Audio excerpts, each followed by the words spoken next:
வணக்கம் நண்பர்களே. நம்ம இந்த வீடியோவில் பைத்தானை பற்றி பார்ப்போம். இந்த பைத்தானுடைய ஃபஸ்ட் வீடியோ இது. பைத்தான்னா என்னென்னு சொல்கிறது, ஒரு ஹை லெவல் லாங்குவேஜ்னு சொல்லுவாங்க. அதே மாதிரி ஒரு interpreter language, object oriented program system சொல்லுவாங்க. இப்போ இன்டர்பிரேட்டர் லாங்குவேஜ்னா என்னென்னு சொல்கிறதுனா, இப்போ எக்ஸாம்பிளுக்கு வந்து ஒரு கோடிங் எழுதுறீங்க. கோடிங் எழுதும்போது ஒரு 5 லைனோ இல்லை 10 லைனோ ஒரு ப்ரோக்ராம் எழுதும்போது லைன் பை லைனை எக்ஸிக்யூட் பண்ணி அதை ரன் பண்ணுற மாதிரி இருந்துச்சு. அதுக்கு பேர் என்ன சொல்கிறதுனா இன்டர்பிரேட்டர் லாங்குவேஜ். அதுக்கு என்ன எக்ஸாம்பிள் சொல்லணும்னா பைத்தான் சொல்லணும். இந்த இன்டர்பிரேட்டர் சொல்கிற மாதிரி இருந்தால் நம்ம வந்து கம்பைலர்னு ஒன்று சொல்லி ஆகணும். கம்பைலர் எதுக்குன்னா யூஸ் ஆகுதுன்னா, கம்பைலர்னால் இப்போ எக்ஸாம்பிளுக்கு வந்து ஜாவா, C++ இதெல்லாம் வந்து என்ன செய்யணும்னா, இப்போ எக்ஸாம்பிளுக்கு ஒரு 10 லைன் எழுதுகிறோம்னா 10 லைனையும் டோட்டலாக வந்து படிச்சுட்டு அப்புறம் வந்து எக்ஸிக்யூட் பண்ணணும். அதுக்கு என்ன பேர் சொல்கிறதுனா வந்து கம்பைலர்னு சொல்கிறது. 1 by 1 லைனாக வந்து நீங்கள் வந்து எக்ஸிக்யூட் பண்ணிவிட்டு ப்ரோக்ராம் வந்து எக்ஸிக்யூட் பண்ணிவிட்டு அதை ரன் பண்ணுற மாதிரி இருந்தால் அதுக்கு பேர் சொல்கிறது இன்டர்பிரேட்டர் லாங்குவேஜ்னு சொல்கிறது. இப்போ இந்த பைத்தான் வந்து எதுக்கு நம்ம பயன்படுத்துகிறாங்கன்னா, இப்போ பைத்தான் நீங்கள் படித்து முடிச்சிட்டிங்கன்னா, ஆனால் பைத்தான் வந்து ரொம்ப ஈஸி, படிக்கிறதுக்கு வந்து ரொம்ப ரொம்ப ஈஸி. நம்ம வந்து அது ரொம்ப வந்து ஈஸியாக வந்து லேர்ன் பண்ண முடியும். இப்போ அந்த பைத்தான் வந்து எதுக்கு யூஸ் பண்ணுறாங்கன்னா, இப்போ பாருங்கள், இந்த எல்லாத்துக்குமே யூஸ் பண்ணிக்கலாம். வெப் டெவலப்மெண்ட்டுக்கு யூஸ் பண்ணிக்கலாம். ஒரு ஆப் டெவலப் பண்ணலாம், ஒரு வந்து அப்ளிகேஷன் வந்து டெவலப் பண்ணிக்கலாம். ஒரு ஆப், அதாவது வந்து ஒரு செல்ஃபோனுக்கு ஒரு ஆப் வந்து டெவலப் பண்ணிக்கலாம். கேம் டெவலப் பண்ணிக்கலாம். சாஃப்ட்வேர் டெவலப் பண்ணிக்கலாம். டேட்டா சயின்டிஸ்ட் யூஸ் பண்ணிக்கலாம். அடுத்தது ஏஐ, இந்த எல்லாத்துக்குமே என்ன செய்யலாம், இந்த பைத்தானை வந்து யூஸ் பண்ணலாம். இப்போ பைத்தான் வந்து நம்ம எப்படி வந்து ஒர்க் அவுட் பண்ணி பார்க்குறது. இப்போ எக்ஸாம்பிளுக்கு வந்து மோஸ்ட்லி ரொம்ப பேர்ட்ட வந்து என்ன இருக்காது, கம்ப்யூட்டர் இருக்காது. ஆனால் எல்லாருமே செல்ஃபோன் வச்சுருப்பாங்க. கம்ப்யூட்டர் வந்து மோஸ்ட்லி யார்ட்டுமே ரொம்ப பேர்ட்ட இருக்காது. இப்போ நூறில் வந்து ஒரு 10 பேர் 15 பேர் தான் கம்ப்யூட்டர் வச்சுருவோம், 5 பேர் கம்ப்யூட்டர் இருக்காது. ஆனால் செல்ஃபோனை பொறுத்த வரைக்கும் 100ல் ஒரு 80 பேர் என்ன செஞ்சுருப்பாங்க, கண்டிப்பாக செல்ஃபோன் வச்சுருப்பாங்க. அப்போது செல்ஃபோன் உள்ளவங்க எப்படி வந்து இந்த பைத்தானை வந்து ஒர்க் அவுட் பண்ணி பார்க்குறது. அப்போ ஃபஸ்ட்டு என்ன செய்கிறீங்க, உங்களுடைய ப்ளே ஸ்டோருக்கு போயிடுங்க. ப்ளே ஸ்டோரில் போய் டபுள் கிளிக் பண்ணிங்க. கிளிக் பண்ணிவிட்டு அதில் போய் நீ இந்த மாதிரி என்ட்ரி பண்ணிங்கன்னா போகணும். பைராய்டுன்னு சொல்லி இந்த மாதிரி கொடுத்தீங்கன்னா ஃபஸ்ட்டு வருது பாருங்கள், பைராய்டு 3ன்னு சொல்லி வருது பாருங்கள். இந்த ஆப்பை போய் இன்ஸ்டால் பண்ணிங்க.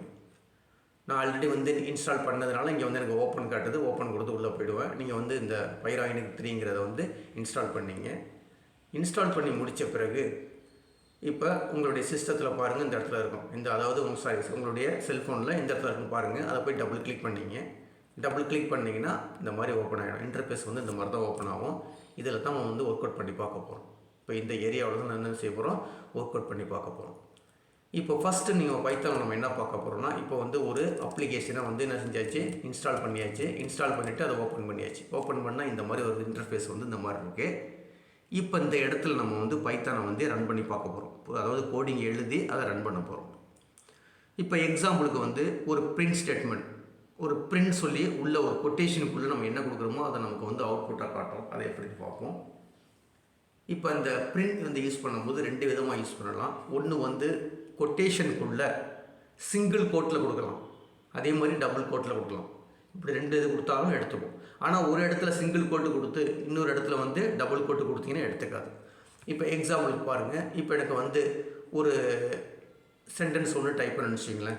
அப்போ பிரிண்ட் சொல்லி கொடுத்துருங்க. பிரிண்ட்னு சொல்லி கொடுத்துட்டு ஓப்பன் ப்ராக்கெட்டுக்குள்ளே இப்போ எனக்கு கொட்டேஷன் கொடுக்கணும், டபுள் கோட்டு கொடுக்கணும். அப்போ டபுள் கோட்டு கொடுத்துருங்க. இப்போ டபுள் கோட்டு கொடுத்துட்டேன்.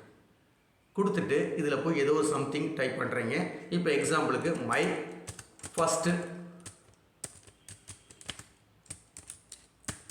பைத்தான் ப்ரோக்ராம் சொல்லி என்ட்ரு பண்ணுறேன். இந்த மாதிரி கொடுக்குறேன்.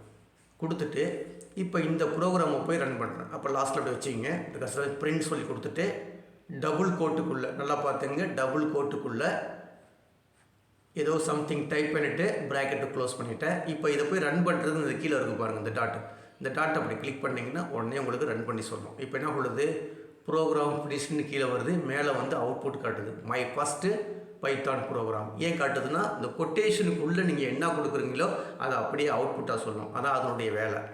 அப்போ இந்த பிரிண்ட்டுங்கிறது ஒரு ஃபங்க்ஷன். இந்த பிரிண்ட்டுங்கிறது என்னது, ஒரு ஃபங்க்ஷன். அப்போ இந்த பிரிண்ட்டினுடைய மீனிங் என்னென்னா, உள்ள கொட்டேஷனுக்குள்ளே என்ன இருக்கோ அதை பிரிண்ட் பண்ணணும்னு அர்த்தம். ஓகேங்களா? சரி, இப்போ இது டபுள் கோட்டுக்குள்ளே கொடுத்துருக்கோம். டபுள் கோட்டுக்குள்ளே கொடுத்தாச்சு. இப்போ எனக்கு அதே வந்து பிரிண்ட் சொல்லி டைப் பண்ணுறேன். டைப் பண்ணிட்டு ஓப்பன் ப்ராக்கெட்டுக்குள்ளே சிங்கிள் கோட்டில் கொடுக்குறேன். இப்போ சிங்கிள் கோட்டு கொடுத்துட்டு டபுள் கோட்டும் எடுத்துக்கும் சிங்கிள் கோட்டும் எடுத்துக்கும். அதே மெத்தட் தான் அடிக்கிறேன். மை ஃபஸ்ட்டு ப்ரோக்ராம் சொல்லி என்ட்ரு பண்ணுறேன்னு வச்சுக்கோங்க. ப்ரோக்ராம் சொல்லி என்ட்ரு பண்ணுறேன். இப்போ பாருங்கள், மேலே வந்து டபுள் கோட்டில் கொடுத்துருக்கேன், கீழே வந்து சிங்கிள் கோட்டில் கொடுத்துருக்கேன். கொடுத்துட்டு ரன் பண்ணி பாருங்கள். இதையும் வந்து கரெக்டாக எடுத்துக்கும். இந்த எடுத்துச்சு பாருங்கள், மை ஃபஸ்ட்டு ப்ரோக்ராம். அப்போ 2 விதமாக நீங்கள் வந்து பிரிண்ட் ஸ்டேட்மெண்ட் வந்து நீங்கள் வந்து பிரிண்ட் பண்ண முடியும். என்ன செய்ய வேண்டியது, டபுள் கோட்டு கொடுத்துக்கிட்டு டபுள் கொட்டேஷன் கொடுத்துட்டு அதுக்குள்ளே எழுதிக்க வேண்டியது. அதே மாதிரி சிங்கிள் கொட்டேஷனுக்கு சிங்கிள் கோட்டு கொடுத்துட்டு அதுக்குள்ளே எழுதிக்க வேண்டியது. எழுதிக்கிட்டிங்கன்னா உங்களுக்கு அதுக்குள்ளே நம்ம என்ன எழுதிருக்கோமோ அதை அப்படியே வந்து உங்களுக்கு அவுட்புட்டாக வந்து சொல்லணும்.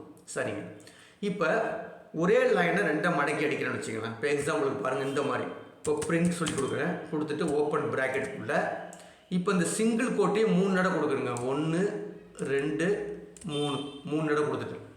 சிங்கிள் கோட்டைன்னு சொல்லிட்டு 3 நட கொடுத்துட்டேன். 1 2 3 நட கொடுத்துட்டு இப்போ மை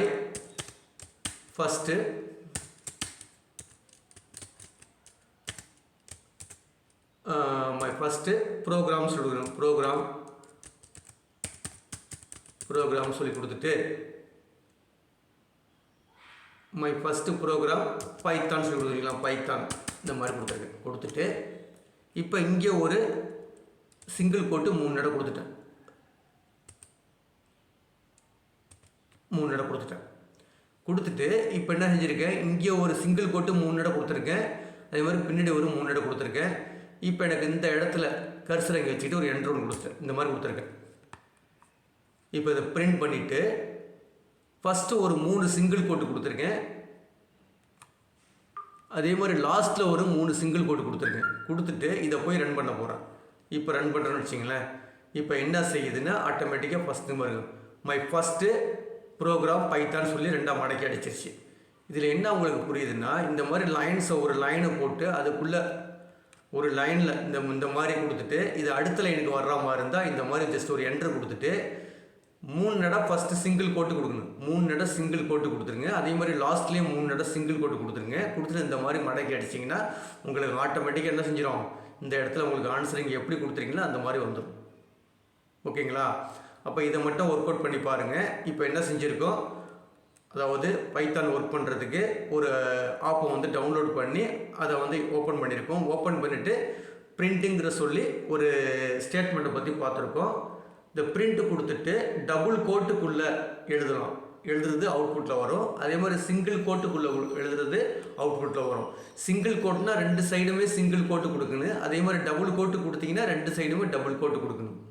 இந்த மாதிரி சிங்கிள் கோட்டு 3 நட கொடுத்துட்டு அதே மாதிரி லாஸ்ட்டில் ஒரு 3 நட கொடுத்துட்டு இந்த மாதிரி மை ஃபஸ்ட்டுன்னு ஒரு லைனில் வந்துருன்னு, 2வது லைனில் வந்து ப்ரோக்ராம் பைத்தான் சொல்லி வரணும். இந்த மாதிரி வருதுன்னா இந்த மாதிரி எடுத்து கொடுத்து என்ட்ரி பண்ணிங்கன்னா உங்களுக்கு செஞ்சிடும். இந்த மாதிரி வந்து ரிசல்ட் வந்து 2ஆக பிரித்து காட்டும். ஃபஸ்ட் லைனில் வந்து மை ஃபஸ்ட்டுன்னு வந்துடுச்சு. 2வது லைனில் வந்து ப்ரோக்ராம் பைத்தான் சொல்லி இந்த மாதிரி வந்திருக்கும். ஓகேங்களா? இப்போ பைத்தானை வந்து என்ன பார்த்துருக்கோம், பைத்தான்னா என்னென்னு சொல்லி பார்த்துருக்கோம். அதில் பிரிண்ட் ஸ்டேட்மெண்ட்னா என்னென்னு சொல்லி பார்த்துருக்கோம். இதை மட்டும் ஒர்க் அவுட் பண்ணி பாருங்கள். இந்த வீடியோ கிளிப் பிடிச்சிருந்துச்சுன்னா சப்ஸ்கிரைப் பட்டனை கிளிக் பண்ணி எனக்கு என்கரேஜ் பண்ணுங்கள். உடனடியாக இந்த ஆப்பை வந்து டவுன்லோட் பண்ணி ட்ரை பண்ணி பாருங்கள்.